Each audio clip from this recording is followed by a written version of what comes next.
สวัสดีค่ะวันนี้กลับมาพบกับบิวอีกครั้งนะคะในรายการ Wine Nerd Talk by WineAspect นะคะแล้วเราก็อยู่กันที่ Wine Bar ชั้น 2 ของ WineAspect บนถนนทองหล่อเช่นเดิมนะคะวันนี้เรามี gentleman ท่านหนึ่งที่พิเศษมากระดับตำนานเลยก็เรียกจะสามารถเรียกอย่างนั้นก็ว่าได้นะคะเขาชื่อว่าคุณเฟรเดริกซีเมตนะคะเดี๋ยวบิวจะขออนุญาตให้เขาแนะนำตัวเองนิดนึงนะคะแน่นอนค่ะเรียลนี้คลิปนี้จะเป็นเกี่ยวกับแชมเปญทั้งนั้นค่ะนี่น่าจะเป็นครั้งแรกที่เรามี CEO จาก Champagne House มาให้อินเทอร์วิวในประเทศไทยค่ะเดี๋ยวขอเชิญพบกับคุณเฟรเดริกค่ะ Hello Frederick Hello Boo how are you I'm fine what about you I'm fine still like up to the game we have been in the market together for 3 days full 3 days in a row and thank you so much for giving the time to and giving this interview for all of us in Thailand to have like to learn about champagne and especially Leclerc Briant. Could you please introduce yourself to our audience?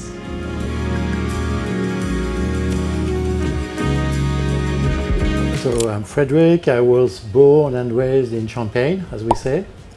I started working.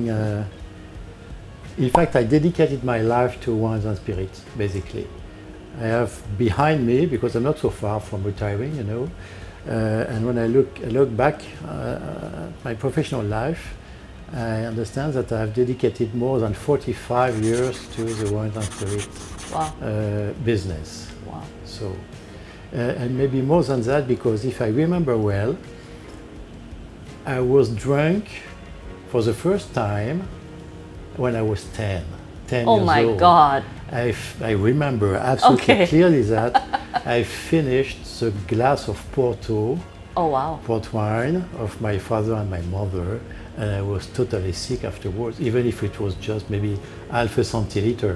But at 10 years old, it was my first experience with spirit or with aperitif, and it was so good. So sweet, so interesting that I was it was well, okay. That was my first relationship with let's say alcohol and beverage. So more seriously, I spent a lot of years, let's say something like 25 years, within Moet Hennessy Group. You know the brand of Moet Hennessy, of course. Basically in Epernay at Moet Chandon, and then abroad as well in Germany at Moet Hennessy Deutschland, importer and distribution company of Moet Hennessy. Your last position at Moet Chandon my last position at Moet Chandon was a supply manager. So I was in charge of purchasing grapes. Oh wow! You know how important and crucial is grape purchasing for a big maison like Moet Chandon. So, I left Moet Chandon in 2006 to become CEO of the number 2 in Champagne, Vranken Pommery Monopole, based in Reims. And I stayed 2 years with Paul-François Vranken. And then I left Vranken to become the CEO of Michel Chapoutier in the Rhône Valley. It was my first experience of organic and biodynamic wines. As you know, maybe Michel is one of the references in the world as far as organic and biodynamic are concerned. And then I left the Rhône Valley to discover the Loire Valley. So based in Saumur, I was the president of a cooperative group, Alliance Loire and Ackermann, making bubbles in the Loire Valley and making still wine in the Loire Valley. And I had a chance at that time to meet an American couple, Mark and Denise, and they were just on the point to make acquisition of a nice little champagne house named Leclerc Briant, and they were desperately looking for somebody able to manage Leclerc Briant. And they came to me and said, "Hey, Frédéric, we know that you are native from Champagne. We know that you love Champagne. We know that you have a lot of experience in Champagne, including purchase, grape purchase, and so on, Very crucial. including finance as well. So could you join us in this interesting venture? And I say, yes, yes. I would be happy to give back to a new team all what I've learned during 55 or 30 years of my experience in Champagne. So I joined this venture in 2012, just 6 months after the acquisition of Leclerc Briant by Mark and Denise. Well, I have one personal question to ask you about this point of time that you made decision to join Leclerc Briant team, top management. Would there be any specific reason for you to choose Leclerc Briant? Because I also know that before the new team in charge, the winery almost like in oblivion already. Would there any reason about like why reason, business reason? I mean, the proposal of Mark and Denise was, do you want to become a partner? Do you want to become an entrepreneur side by side with us? Not only an employee, not only a member of staff, but help us to rebirth, to refurbish, to renew the Clairvoyant. So the challenge was so interesting that I said, yes, yes, of course. Of course, CEO of a champagne house is very big deal. Yeah, but the starting point was a bit difficult, you know. Of course. Because the maison was almost dead. Yeah. It was dead. I know. And then within 12, almost 13 years, you guys has bring up Leclerc Briant once again to be one of the most admired champagnes of the world. Congratulations. I was so happy that last year I saw the ranking that we made. Let me say we. I'm joining the board too. That the first entry of Leclerc Briant is not for the top 50. Is not just 50th or 49th. It's up there, 26th. Yeah. And you can read the name before that. 1 to 25th is like, oh, the big box. Wow. Congratulations. Thank you. It's a lot of hard work. Thank you, Bo. Thank you, Bo. Yeah, it's not, let's say, an individual performance. When you say we, you are right to say we, because I'm not alone. I mean, I make a binôme, a duo, a kind of fantastic dancers, you know, with my good friend Hervé Justin. We've been knowing us for 40 years now.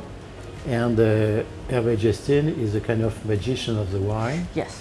He is full of experience in terms of organic wine and biodynamic wine. And I mean, it was quite wise and quite pertinent for Mark and Denise, our American shareholders and friends, to join us, the two of us, Hervé and myself, to drive, to rebirth Leclerc Briant. It's as if you put together a magician, an artist, Hervé of course, and a manager, myself. Yeah. So it's a duo gagnant, it's a winning team, having two profiles totally different, but so complementary. So yes, it's our success, I can say, with the help, of course, of our American friends that never said no to our sometimes strange ideas. Okay. What was your first impression of the brand Leclerc Briant when you joined, and how has it evolved since then until now?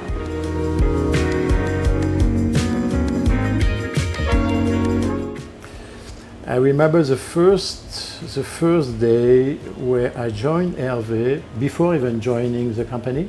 Mark and Denise told me, go and see and meet Hervé, and he will let you discovering or rediscovering the wines of Pascal Leclerc, the fifth generation, and the last one, unfortunately, to have driven the company.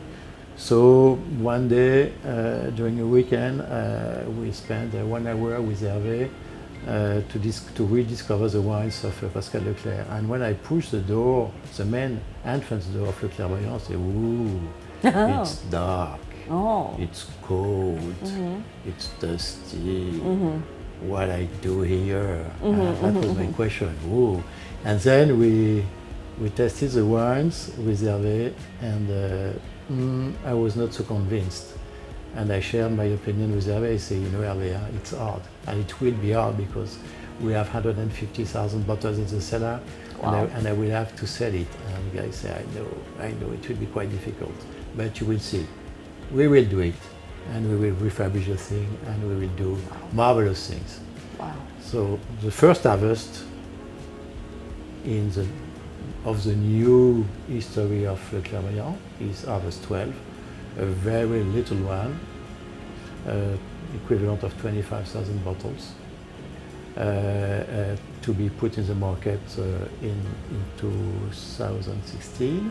But within 2012 and 2016, I had to personally sell 150,000 bottles of the old Leclerc Briant, which were not really my cup of tea, you see what I mean. But it was a narrow path. We had to take this narrow path to go to the truth, to go to the wine of Hervé.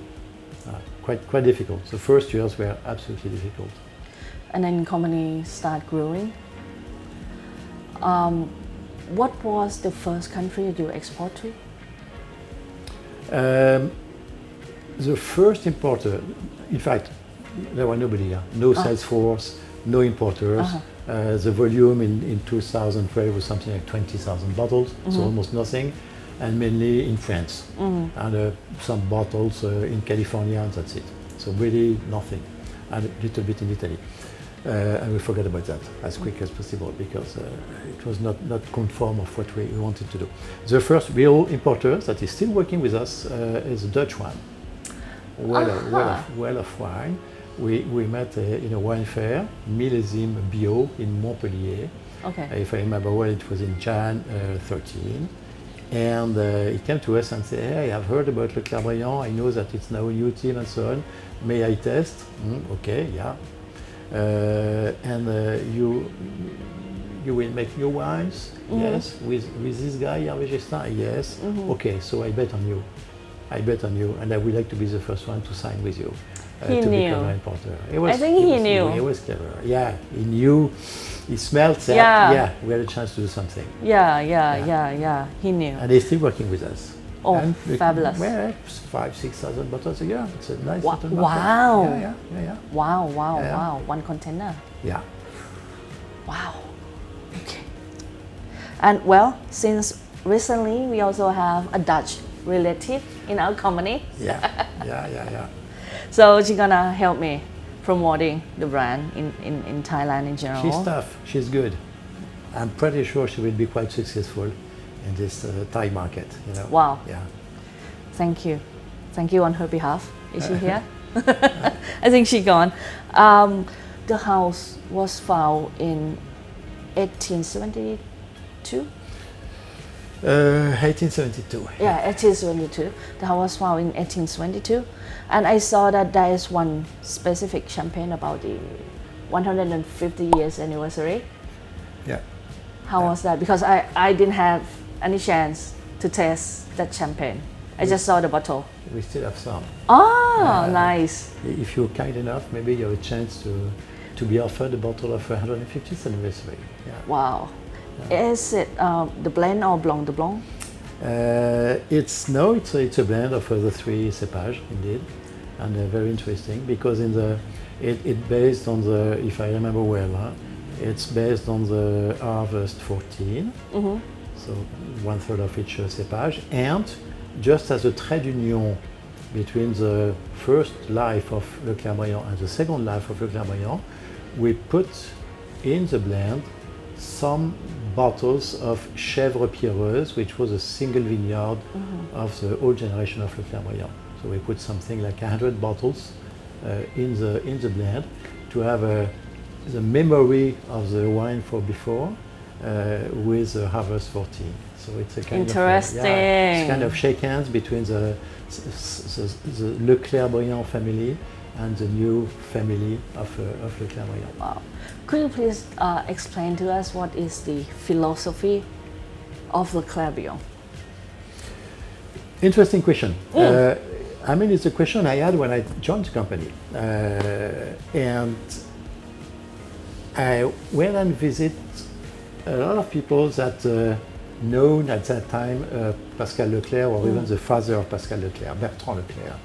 And I discussed with them to try to, in the discussion, to find the values, the cardinal values, what we call the DNA of the Maison, just by the testimonies of the people that used to working with them, or even the family, the sisters of Pascal, of course the daughters of Pascal, the cousin of Pascal, etc. And I pick up a couple of things, and my conclusion is as follows. In the 5 generations of Leclerc Briant, from Lucien in 1872 to Pascal, who passed away after the harvest 10, I just pick up 2 personages, 2 characters. Bertrand, the father of Pascal, number 4 in the saga, and Pascal, number 5 in the saga, and the last one.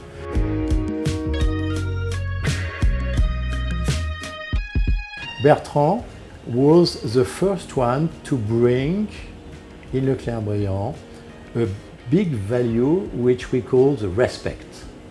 Respect. With a block R, you know, respect. Why? He said no to the petrochemical product. Not because he wanted to save the planet or because he wanted to make great marketing. He said no to the petrochemical product in a period where the petrochemical products were considered as a positive revolution for the agriculture. Everywhere in the 50s, you know, just after the Second World War. And he said no because he had a problem of thymus. Oh, okay. And after coming back from the vineyard, the problem increased. And he quite quickly made the relationship between the treatment, petrochemical product, and the problem of thyroid. And he said, no, I don't want to do that because it's not good for my health.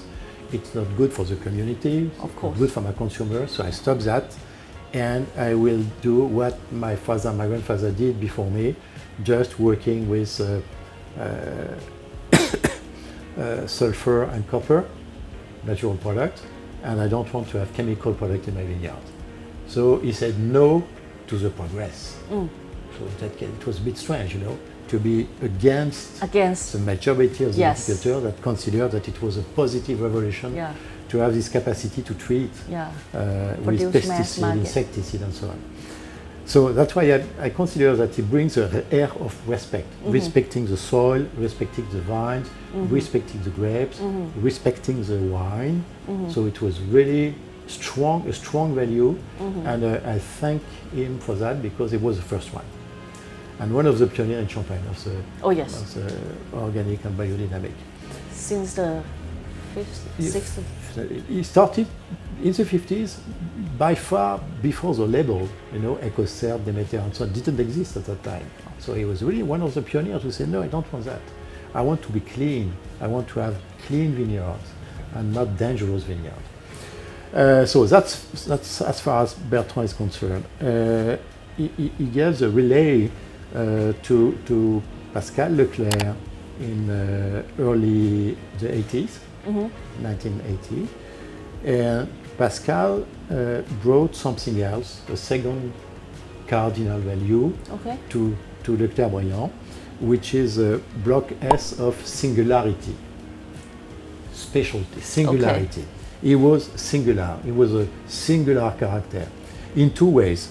Specialist. In the ways, for instance, the portfolios that he proposed. He was one of the first one in Champagne to propose in a portfolio single vineyards. Single vineyards, you know that in Burgundy, you know that in Bordeaux, in Champagne, no. Not because at that time. Everything is blended. Because the philosophy of Champagne is to blend. Blending varietals, blending years, and blending villages. Yes. Yeah. And he said, no, my vineyard is organic farmed, and biodynamic farm. What does that mean? That means that my vines, the roots of my vines, instead of being lateral like that, and even like that, asking for the human being to feed with engrais, etc.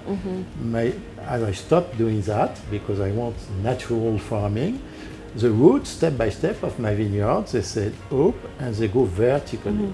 And they go and fetch their food in the soil, in the chalk. The nutriments are there.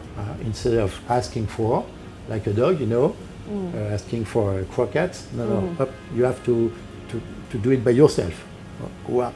And the vine is strong enough to go with the roots, sucking the nutriments and the water it needs to evolve. And doing that way, somewhere he reinvents the concept of terroir. If all around Champagne, all the vines are like that, where is the terroir? No terroir, no terroir. It goes somewhere. It goes. Yeah, it goes somewhere else. The terroir is just 20 centimeters of azote and that's it. So by doing that, yes, he recreated a terroir. And the best way to prove that, to show that to the people, to the world, is to do single vineyard. So, Guy, I will propose you 3 different cuvées, different parcellaires, single vineyards, with the same cépage, but in 3 different villages, and you will see that it will be totally different. And it was. Chèvre pierreuse, Crayère, Croisette, etc. 3 different, just to show that with determination, with passion, and with a volunteer to do it, you can create a terroir in Champagne, which was not the mood at that time. No. Nowadays, yes, a lot of people, wine growers, essentially, do this kind of thing. But he was one of the first. So it was quite singular to do that. And he was once again against a lot of people because it was so strange. And it was maybe tackling the philosophy of Champagne. A differentiator. A differentiator, a pioneer in a sense. Yeah, a pioneer. Another way to be singular is the way you communicate about the maison. If you take the Guinness Book of the Records, this big book of year 84, for instance, we've got the book at the domain, page 300 and something. You find a picture of Pascal Leclerc on a scale, sabring about a Jeroboam of Champagne, and pouring the champagne on a pyramid of glasses. 50,000 glasses. Okay. Coupe. Okay. A pyramid. Yes. 5 days to build it. 5 people. 50,000 glasses. Oh, and wow. by the end of the day, the scale, choof, and it's like a kind of cascade of champagne. So it was the way he found to communicate about Leclerc Briant. Oh, wow. Something a bit strange, but so singular and so nice, so sympathetic. So the memory we have about Leclerc Briant, about Pascal Leclerc, is communication, very special, very nice, very fresh, pyramid, and more seriously, the portfolio with the appearance for the first time in Champagne of single vineyards. So R and S, the R for Bertrand, the S for Pascal, are the 2 block letters which are the ADN, the DNA of Leclerc Briant, respect and singularity. And now we continue playing with these 2 values. Everything we do, everything we create has to respect these 2 milestones, respect and singularity. Wow. That's the way I sum up the philosophy of Leclerc Briant. Wow. Wow. I love that. I love that very much. And I think, well, if I can talk a little bit back further to when I met with Leclerc Briant Champagne, I was like, I need this brand. I want to work with them. And I remember I text my staff here in Thailand, and they was like, Are you sure? Are you sure? New brand, totally new brand? I said, yes, yes. And they know that I already decided. And more discussion follow, and I totally believe that we have the same core value, our brand, WineAspect and Champagne Leclerc Briant. That's why, we just start working together for only 12 months. And it is quite a very strong start for us. Yeah, so that's why I think a part of the first success, first 12 months success belong to that, the match core value.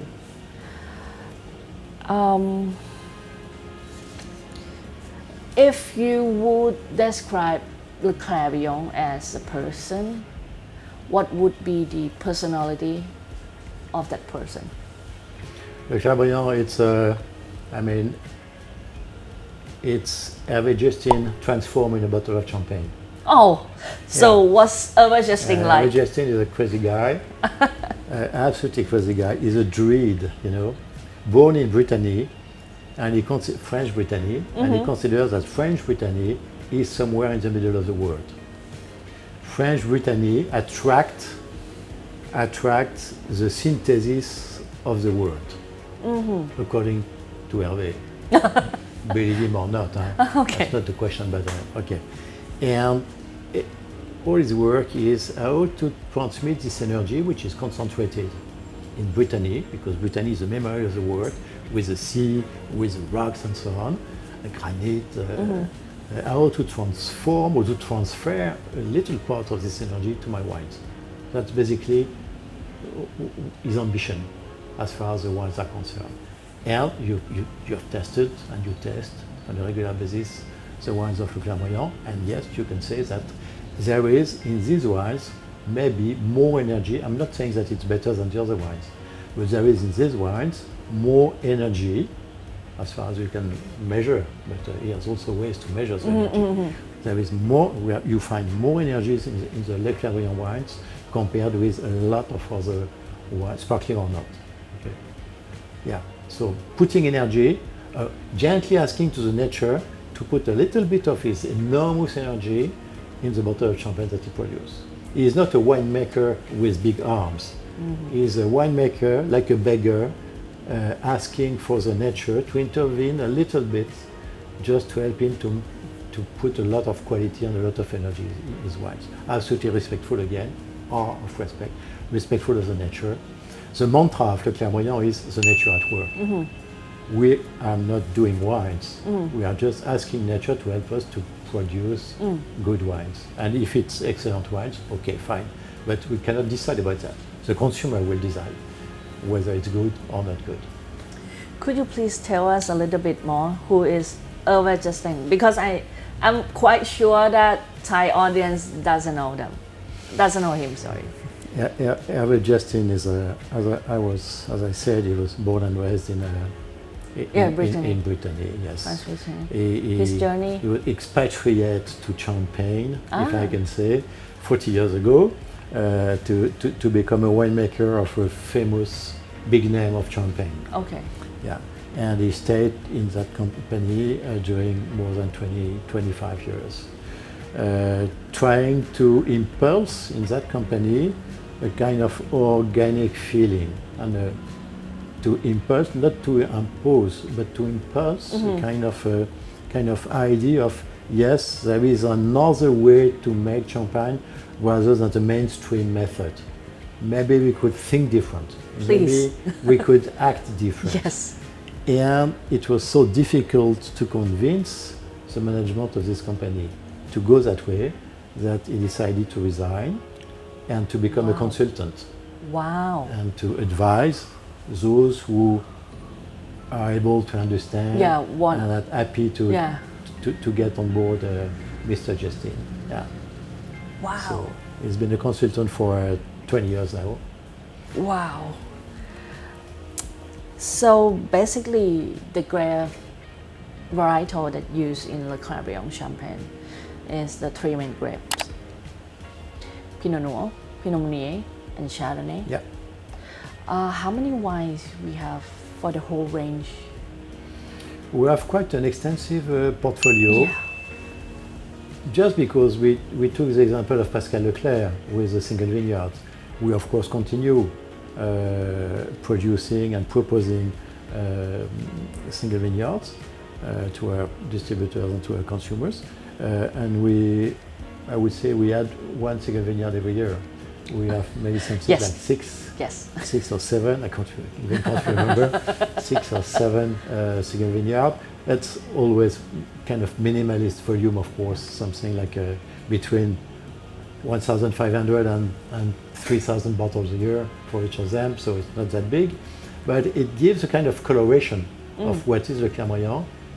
Tac, tac, tac, tac, tac. That's what we want to show, that's what we want to propose, just to be respectful of the Pascal Leclerc philosophy. So we continue proposing that, and we also are absolutely innovative.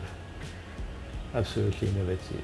When we start refurbishing or rebirthing Leclerc Briant, we discussed with Hervé and say, hey, nobody is waiting for a new Maison de Champagne in Champagne. No. There are so many operators, so many cooperatives, so many wine growers, so many negociants. Nobody is waiting for us. So if we want to have a chance to exist again, we have to be absolutely different. We have to be absolutely different. Yes, I will say yes. We have to be different. Of course, being different starts by let's continue on the path which has been traced by Bertrand and Pascal. We continue on organic and biodynamic farming, but we will go further. We'll also be biodynamic wine making, which is not so often in Champagne. And let's try to innovate. Let's bring something new in Champagne. Let's try to open doors. You know, Champagne, nothing has to move, because Champagne is like a kingdom, like a king in his kingdom. You know? Champagne. Okay, nobody has to move, nobody has to change anything. Okay, let's try to do something, not to revolutionize Champagne. Let's try to open new doors to see whether there is another way, maybe to propose Champagne, to propose different Champagnes. And we said, yeah, it could start, of course, in the vineyard with organic and biodynamic farming, but also in the premises, in the cuvery, by testing new contents. Yeah, new contents. Okay, standstill is good, but standstill is like in a milk factory or in a beer factory. Okay, it doesn't bring a lot of subtleties to the wine. True. It's clean. True. It's fair, but it's easy not to really, control. not really sexy. Yeah. Okay, so what could we do sexy and interesting? And we started testing new content, terracotta egg, for instance. Easy, interesting, not that much, but interesting.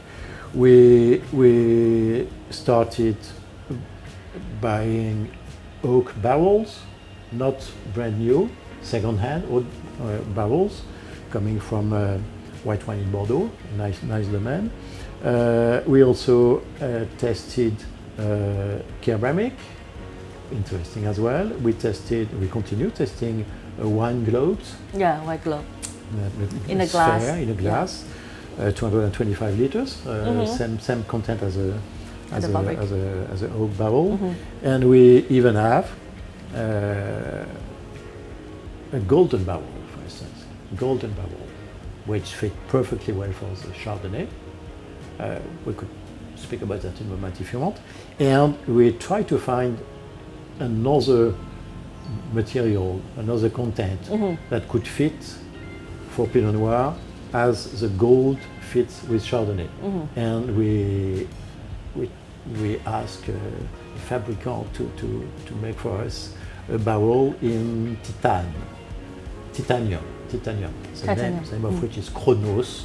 Chronos is a titan which is in the gel, in the middle of the earth, and we're boiling like that, and of course giving a lot of energy to Pinot Noir. So it's very interesting.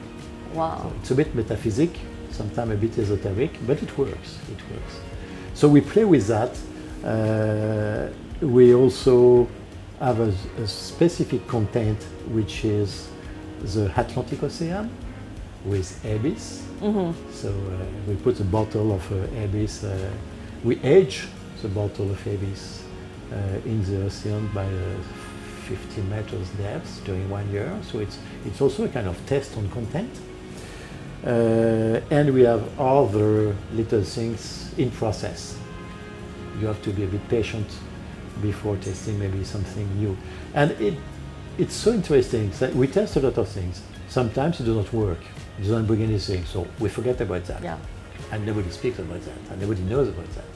But sometimes it's okay. Yeah. It's very interesting. And of course, if it is okay, if it is interesting, so we put a slice of marketing about it, around it, and we make something with that in terms of commercial and marketing. Yeah. Well, let's talk about the Abyss in particular first.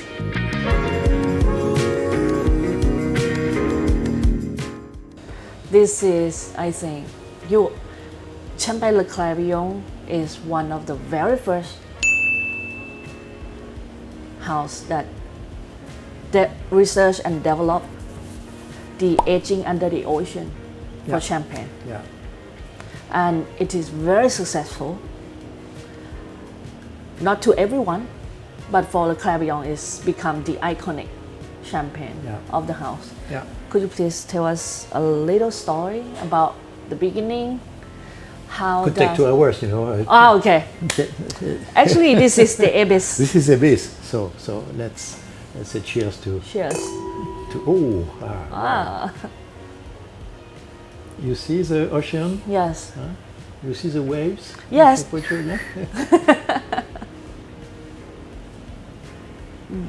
Always. So your point is right. We are not the only one to do that. We were among the first, but we are not the only one. En revanche, we are the only one to do it as we do, which is a bit different. Yeah, I explain myself. It's easy to say, okay, I will take 500 bottles of my stock of Breton vintage, and I will put that in the sea for 1 year. Okay, easy. And when it comes back, I make a B-pack, you know, at your end for Christmas, and I have my Cuvée X aged in the cellar alongside with my Cuvée X aged in the sea. And you see the difference between the two. So that's totally marketing. And you say, wow, you see, no.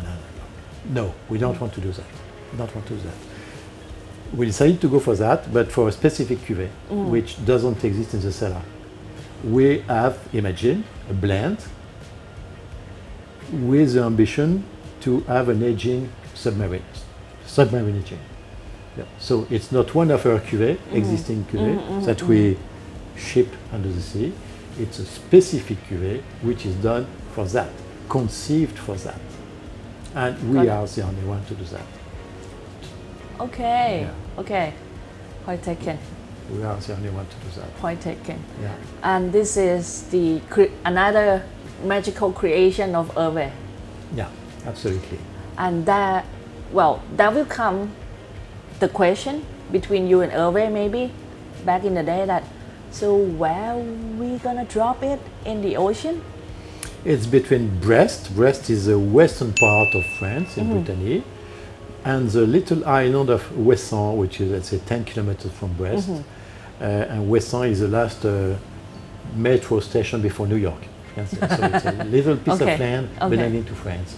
And we have La Baie du Stif. It's a bay at Ouessant, and just over there, you can, if you dive, you may find some metallic cages with bottles of Abyss. Wow.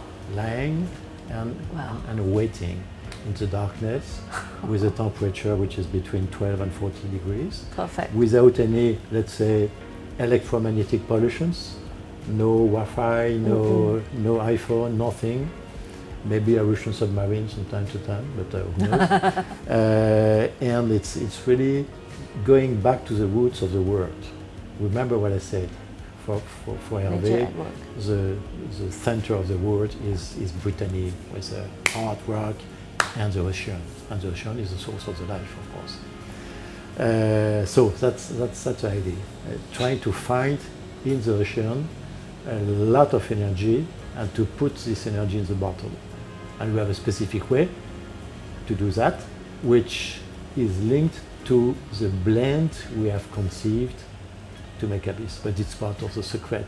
I know. It's part of the secret. It must be something already crafted that this is asking the nature to complete the bottle. Exactly. And there is something in the blend whose objective is to attract in the bottle, despite the glass, despite the cork and so on, to attract a part of the energy given by the ocean. Hey, come on, let's play with me. Come in the bottle. Yeah, and it works. It works. It is. It is one of a kind, very unique. This is experience in the bottle. I cannot tell you the secret because I don't want to be copied. Of course.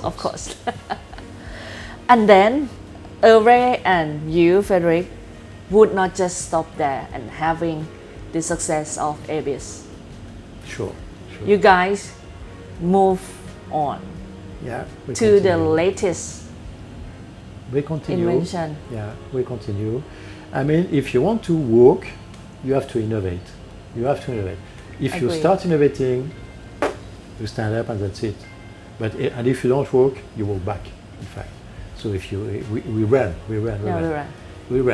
So it's a bit hectic and complicated for the staff, of course, because we need to gather around us people that love running. Yes. Love running. I agree. Some people says, yes, I love running, but after a while you understand that they don't love running. So it's not easy to capture the good elements to help us continue innovating. Yeah. Human resources in the business, it's maybe the most complicated things you have to manage. Yes. But then I want to ask, because you mentioned briefly about the many kinds of vessel, many kinds of container that you use and apply with certain winemaking techniques.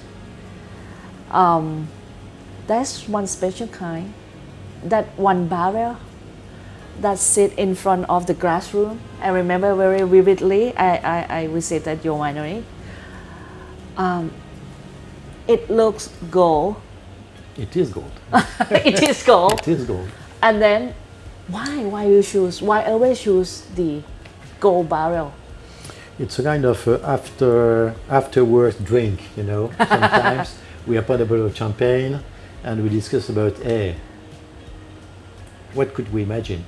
And at that time, the idea was, what makes the humanity dreaming since the humanity exists?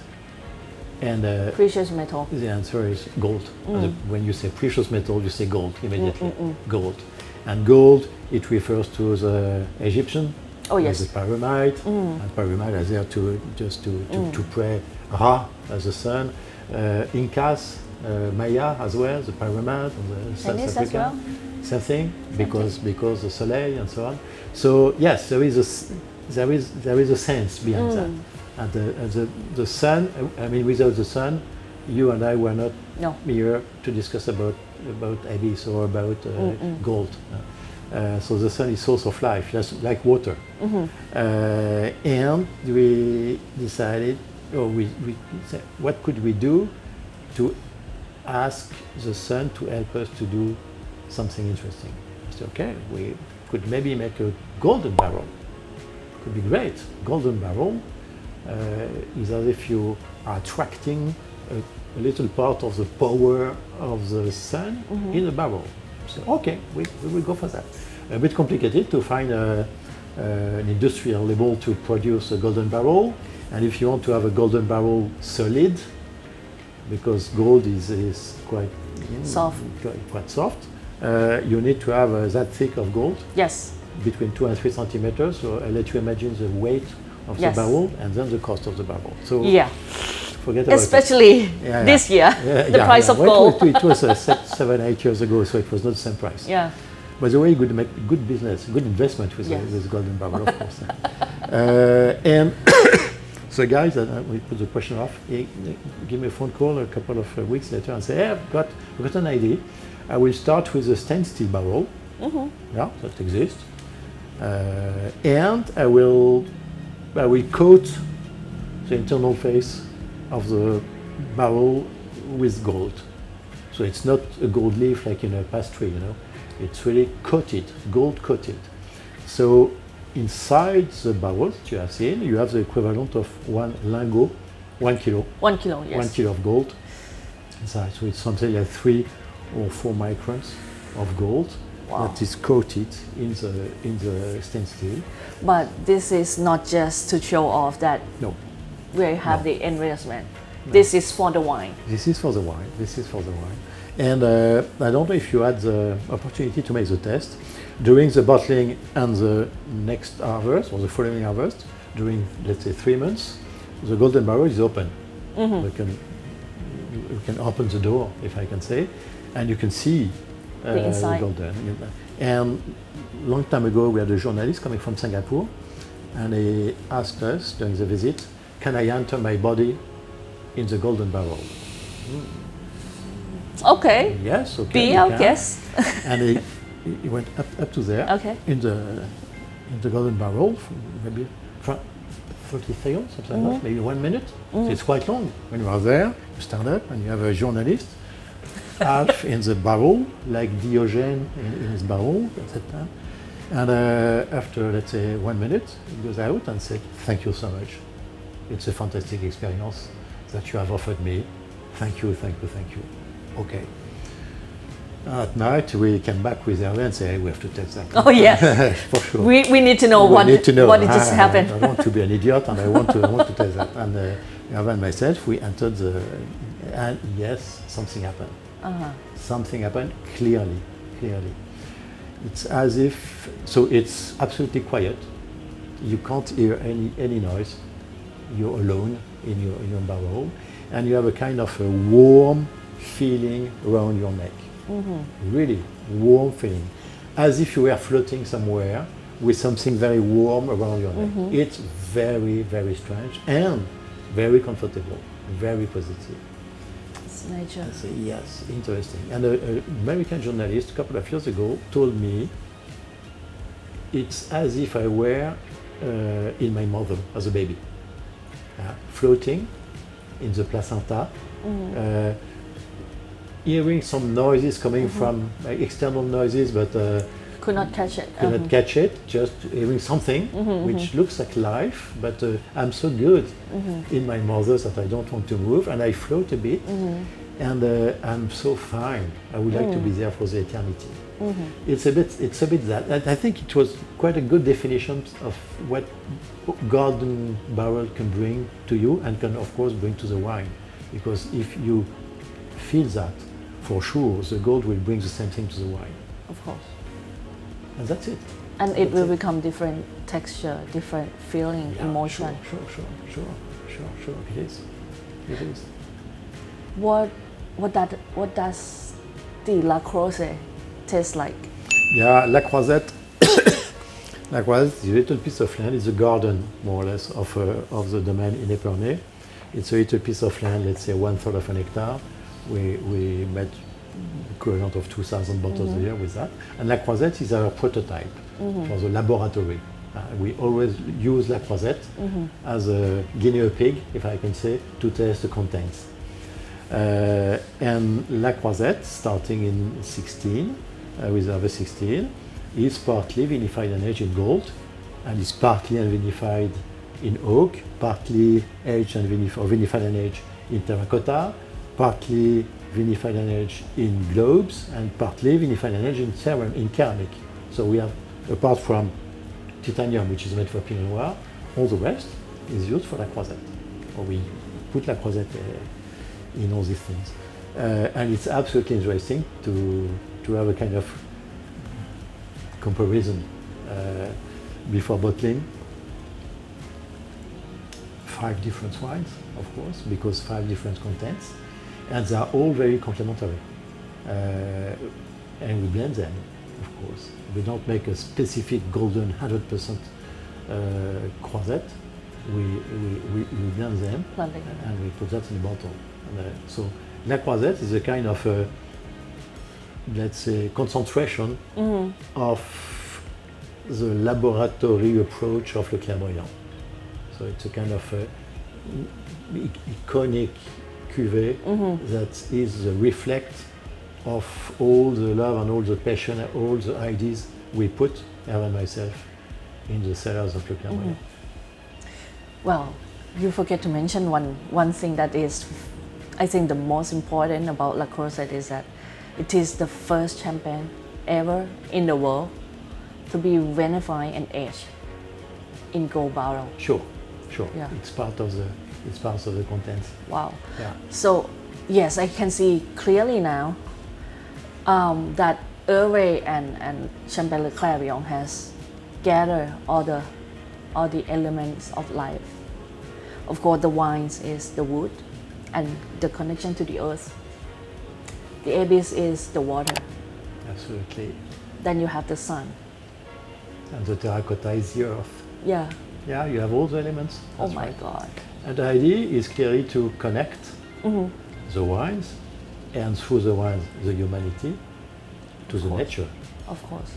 Today in the world, maybe 2/3 of the population of the world lives in cities, very far from the nature, very far from the woods, very far from the sea, very far from the mother nature. So if with our champagne we help the humanity to connect a bit more to the nature, we will be happy. Wow. And this is so beautiful. And the wine, the champagne, is different. From the first bottle of the lineup until the iconic range. Wow. This is one of the most beautiful interviews that I have ever experienced in Wine Talk. There are a little bit more questions. Okay. I would like to ask for your reflection on the Thai market in general.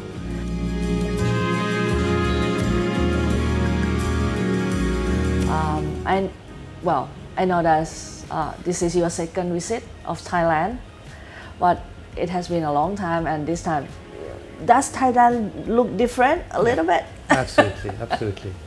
I was a bit impressed, not a bit, I was really impressed by the quality of the gastronomy in Bangkok.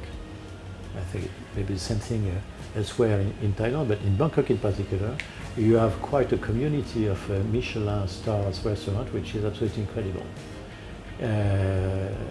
And I must say the cook is so fantastic, so fantastic. A bit spicy sometimes, but a lot of things to discover. I do love the hospitality feeling of the staff, of the people in Thailand. It's a way to welcome the guests, the smile, the humility to welcome, and the capacity to share with people, to welcome, to share, and so you are good. You feel good in Thailand, and I'm sure that we can do a lot with a flagship like Le Clairvoyant. I mean, there is a place for champagnes. Of course. Like Le Clairvoyant. The champagne market in Thailand is growing. I can feel it. Well, I see the number and it's looking in a good way. Do you think, I already know the answer, but I have to ask for the courtesy of the question. Do you think that champagne can be a good pair with Thai food? Sure. Yeah, sure. We just did that. We have done it several times these last 3 days. Yes. And frankly, no failure. No failure. It was so good. Yeah. I love, for instance, the rosé. Yes. The rosé extra brut of Le Clairvoyant fits with almost everything. Yes. Which is great. Yes. And it was not so evident, not so obvious, you know. But it's clear. It's clear. I mean, on the paper, we will be like, But Yeah.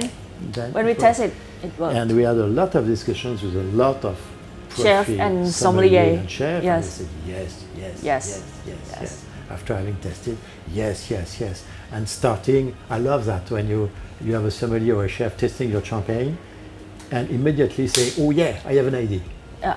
I see that with scallop, I see that with veal, with cream, with mushroom, and so on. Wow, okay, fine. This is ideal for us. The dynamic is there. Yes, the dynamic is there. there. Yeah. But then there are one particular cuvee which I love. This is non-biased at all that I'm gonna ask about this champagne. Le Monde Fair Virtus Premier Cru. Yeah. How about this champagne? What is the story behind it? It's a It's the S. It's a pure, it's a singularity, of Yeah. course. It's a pure Chardonnay. It's in the philosophy of proposing single vineyards. It's one of the single vineyards, as I told you before, 5, 6, 7, I can't remember, between those who are already in the market and those who are waiting, aging, I would say 7.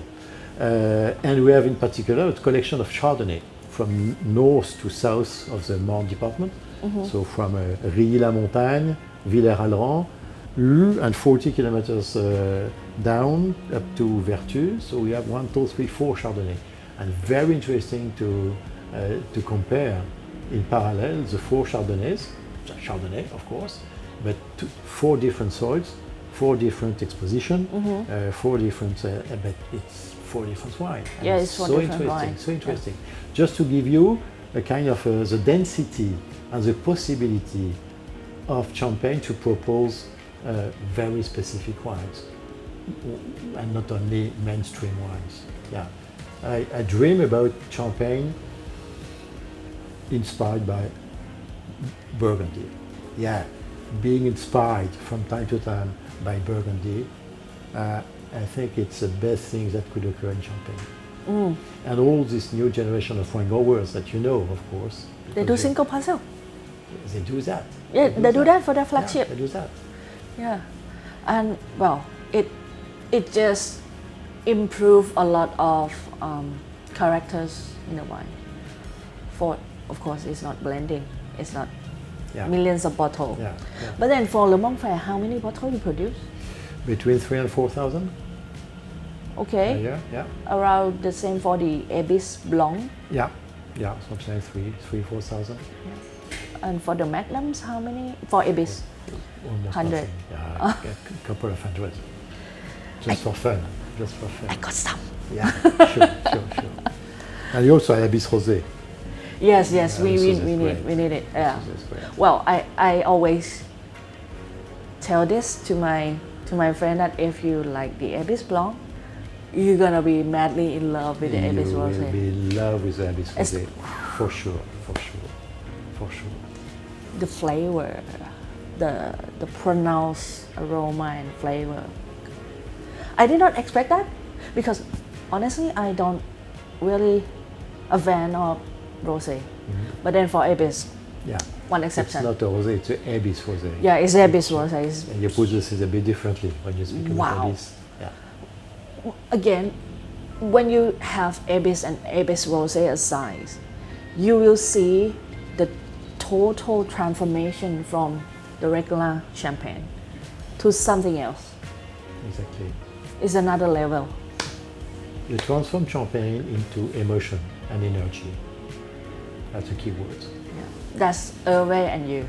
Yeah, and just to sum up the things, you remember Bertrand with the block R of respect, Pascal Leclerc with the S of singularity, and Hervé and myself with the E of energy or emotions. Yeah, there were 3 values, 3 cardinal values: respect, singularity, emotions / energy. I have one last question. It may be a little bit funny, but then when you and Hervé decide to do the Abyss or the La Crozette, did you have to ask to Dennis and Dennis and Mark? Yeah, and Mark. Yes. What did they say? As At the first place? As I told you, they never said no. Oh my God. Yeah. And I remember the Zoom. This okay. Yeah, the Zoom we had, or I had, because when we have to question Mark and Denise, I'm alone. Hervé is hidden somewhere. Hidden somewhere. Go, go, go, go. Huh? You're the manager. You have to. So, no, it was maybe side. We were side to side. And we had a Zoom with Mark and Denise for a specific thing. And I said, yeah, we have a question for you. We think about a special content or a special cuvée, blah, blah, blah, blah. Okay, fine. And so I have a question to Mark and Denise. So, Mark and Denise, what is the dream of the humanity since the humanity exists? Gold. Quite obviously, they say gold. And I say, yes, we would like to make a golden barrel. And I saw the two faces of Mark and Denise looking at each other and say, yes. Oh wow. Yes. Oh, in wow. 2 seconds. Wow. They were so puzzled. Okay, yes. Oh wow. Yeah, done. Wow. Done. Wow. 50,000 euro golden barrel.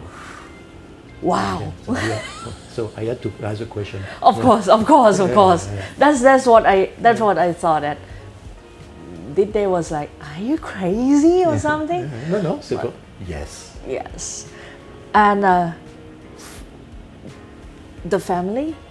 I mean, I know the family. I know each department, each winery that combined to be under the same investor.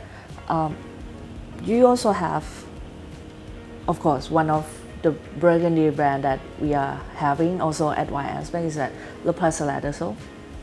You also have 2 other wineries in Burgundy, and then you have this thing. I think the audience would be very interested. 2 hotels in Champagne region.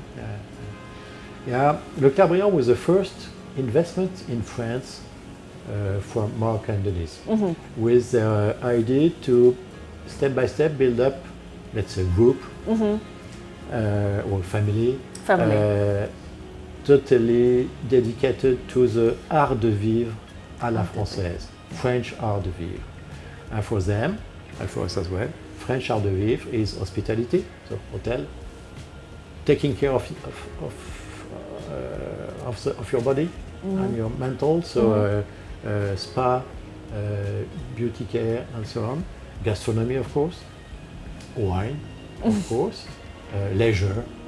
So they invested in Leclerc Briant Champagne.